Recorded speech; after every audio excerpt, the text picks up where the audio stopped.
हुमायूं 1530 से लेकर 1556 तक इनका शासनकाल माना जाता है। सबको गुड मॉर्निंग।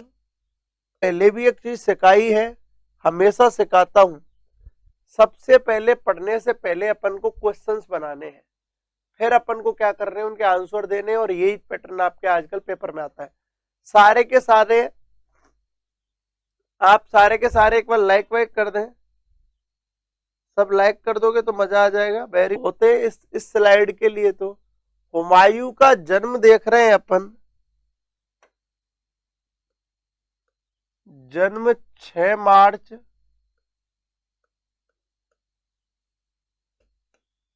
'हुमायूं शब्द का अर्थ होता है भाग्यवान या भाग्यशाली।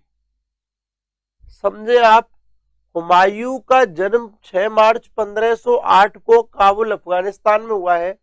हुमायूं शब्द का शाब्दिक अर्थ होता है भाग्यवान या भाग्यशाली, लेकिन मैं कह सकता हूं मुगल काल में इससे दुर्भाग्यशाली कोई शासक नहीं हुआ। आगे अपन बात करें हुमायूं के उपनाम या उपाधियों के बारे में, अपन बात करें सिकंदर आजम, खुदा का साया, सिकंदर ए आजम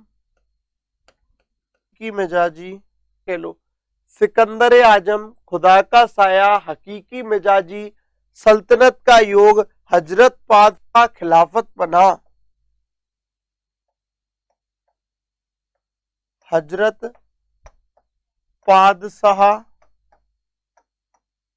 खिलाफत पनाह।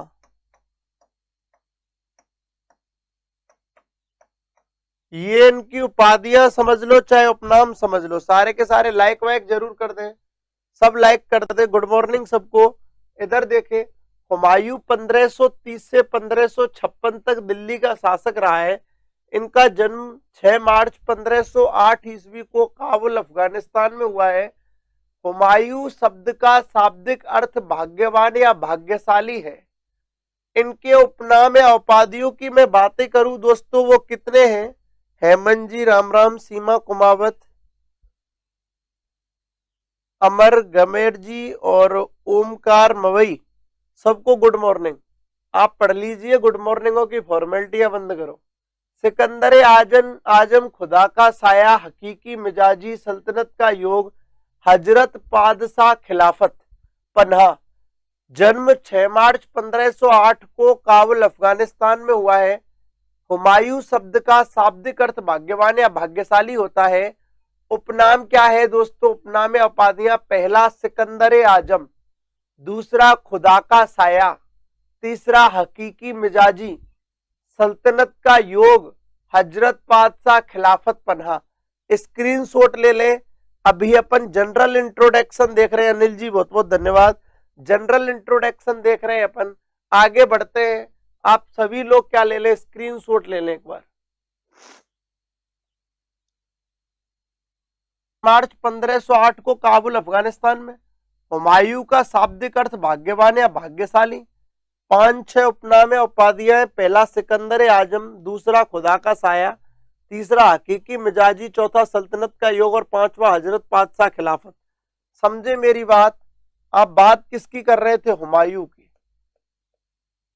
या यहां पर हुमायूं के गुरु देख रहे थे जिनका नाम था मोहम्मद गौस। क्या नाम था? मोहम्मद गौस।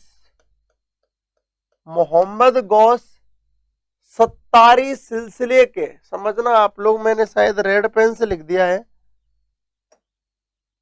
मोहम्मद गौस, आप मोहम्मद गौस की बातें कर रहे हैं। मोहम्मद गौस ये सत्तारी सिलसिले के गुरु हैं। ये किसके गुरु हैं? सत्तारी सिलसिले के। जैसे हमारे संप्रदाय होते हैं, इनके भी संप्रदाय हैं।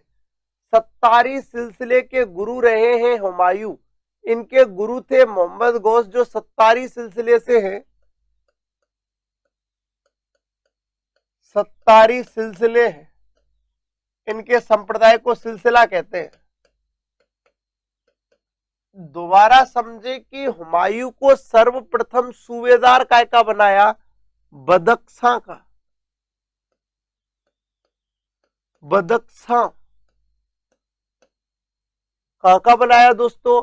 बदख्शां का सर्वप्रथम सूबेदार बनाया 12 वर्ष की उम्र में। कितने वर्ष की उम्र में? बदख्शां का 12 वर्ष की उम्र में। कितने वर्ष की उम्र में? 12 वर्ष की उम्र में।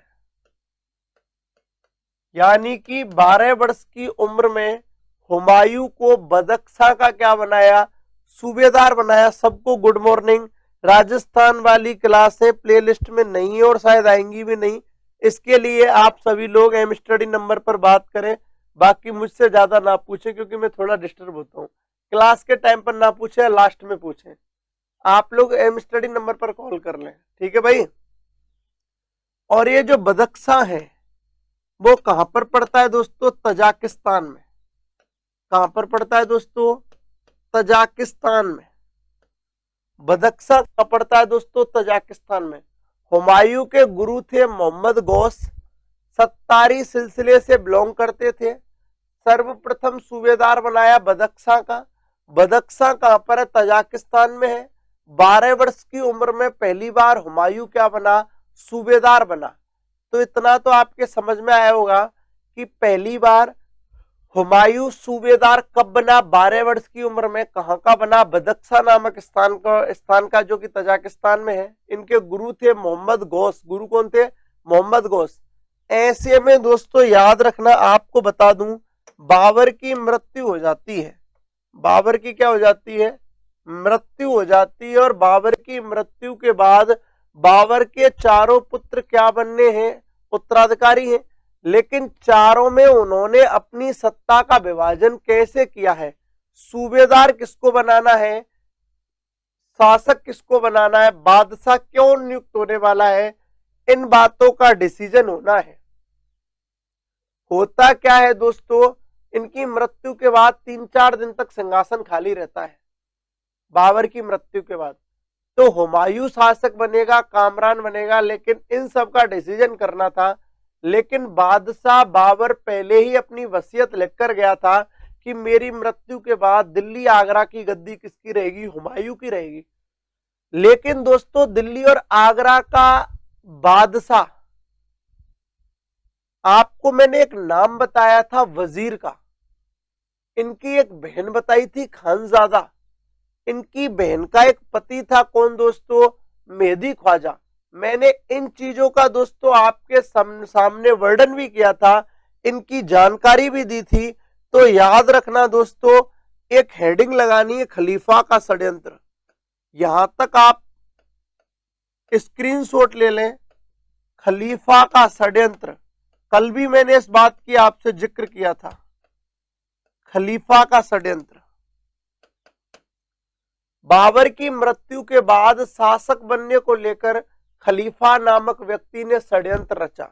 वो षड्यंत्र क्या था दोस्तों, उसकी अपन बातें करेंगे कि खलीफा का षड्यंत्र क्या है। आप एक बार स्क्रीनशॉट लें कि हुमायूं के गुरु मोहम्मद गौस जो सत्तारी सिलसिले से हैं। हुमायूं सर्वप्रथम 12 वर्ष की उम्र में बदख्शां तजाकिस्तान का सूबेदार बना है। तो आगे अपन दोस्तों स्क्रीनशॉट ले लें और थोड़ा सा आगे बढ़ते हैं। बिल्कुल ले लिया होगा स्क्रीनशॉट।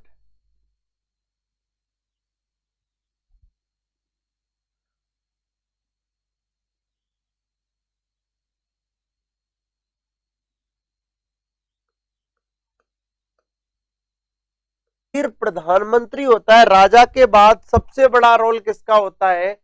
वजीर का होता है। जो वजीर था निजामुद्दीन खलीफा, व्यक्ति अच्छा था लेकिन इसके कार्य बुरे थे।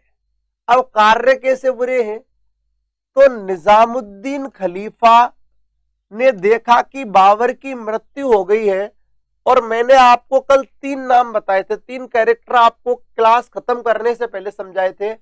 एक तो बाबर का वजीर निजामुद्दीन खलीफा, एक बाबर की बहन खानजादा, और बहन का घरवाला, उसका हस्बैंड बाबर का बहनोई मेहदी ख्वाजा बयाना का सूबेदार।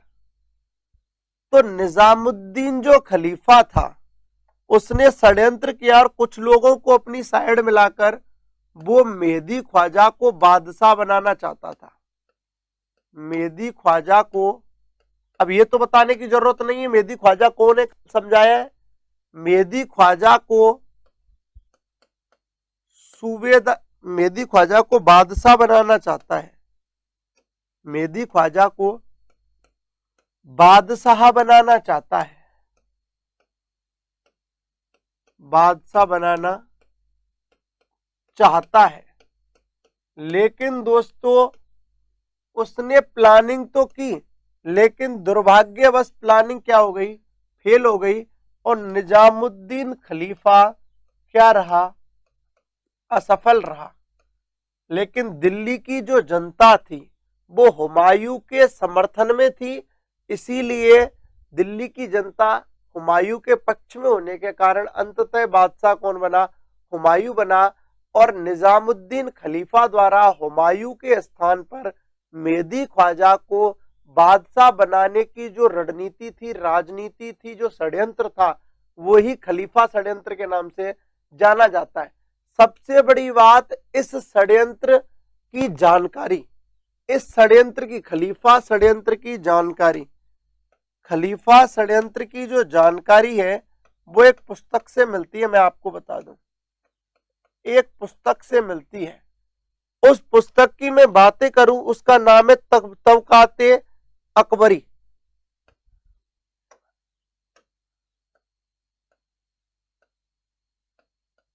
तबकाते अकबरी इस पुस्तक से मिलती है, जिसका नाम क्या है, तबकाते अकबरी। और तबकाते अकबरी का जो लेखक है उसका नाम है निजामुद्दीन अहमद। क्या नाम है, निजामुद्दीन अहमद, निजामुद्दीन अहमद। सबसे बड़ी बात क्या है, इस निजामुद्दीन अहमद ने अपनी पुस्तक तबकाते अकबरी में इस कांड की, षड्यंत्र की क्या दी है, जानकारी दी है। क्योंकि याद रखना, इनके पिता मोहम्मद मुकीम, पिता कौन, मोहम्मद मुकीम, इनके पिता कौन थे, मोहम्मद मुकीम थे। और पिता मोहम्मद मुकीम ने आंखों देखा वर्णन बताया, आंखों देखा वर्णन बताया। यानी कि जब खलीफा षड्यंत्र हुआ था तब दरबार में मौजूद था कौन, मोहम्मद मुकीम। और मोहम्मद मुकीम का पुत्र कौन हुआ, निजामुद्दीन अहमद। निजामुद्दीन अहमद ने किताब लिखी तबकाते अकबरी। तो याद रखना, निजामुद्दीन अहमद का पिता मोहम्मद मुकीम समकालीन था हुमायूं के, और उसने पूरे षड्यंत्र का आंखों देखा वर्णन कर दिया अपने पुत्र से। और पुत्र निजामुद्दीन अहमद ने यह सारी बातें किस